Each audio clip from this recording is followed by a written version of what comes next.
கடற்கரையில் காதலனுடன் அமர்ந்து பேசிக் கொண்டிருந்த மாணவியை தூக்கிச் சென்று பாலியல் வன்கொடுமை செய்த வழக்கில் கைதாகி இருக்கும் காமுகன்கள் இவர்கள்தான்.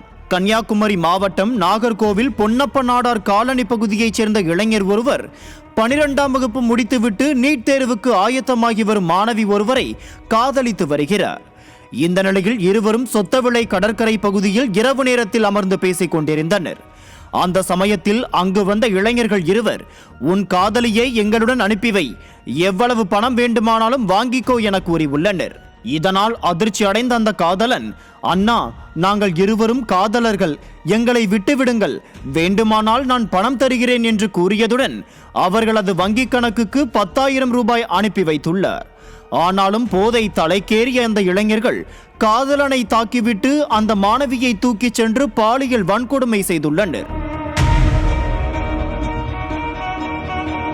பின்னர் இது குறித்து சுசீந்திரம் காவல் நிலையத்தில் காதலன் புகார் அளித்ததன் பேரில் போலீசார் வழக்கு பதிவு செய்து விசாரணை நடத்தினர். இதில் இளம்பெண்ணை பாலியல் வன்கொடுமை செய்தது பள்ளம் வடக்கு தெரு பகுதியைச் சேர்ந்த லியோராஜ், லூர்து காலனி பகுதியைச் சேர்ந்த சகாய சீமோலியன் என்பது தெரிய வந்தது. இதையடுத்து 5 பிரிவுகளின் கீழ் வழக்கு பதிவு செய்த போலீசார் இருவரையும் கைது செய்து சிறையில் அடைத்தனர்.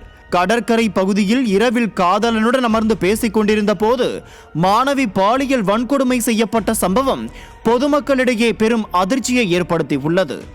விடியா திமுக ஆட்சியில் பெண்களுக்கு பாதுகாப்பு அறவே இல்லை என்பதை இந்த சம்பவம் பட்டவர்த்தனமாக்கி உள்ளது. எனவே பெண்களை பாதுகாக்க காவல்துறையினர் தனி கவனம் செலுத்த வேண்டும் என பொதுமக்கள் கோரிக்கை விடுத்துள்ளனர்.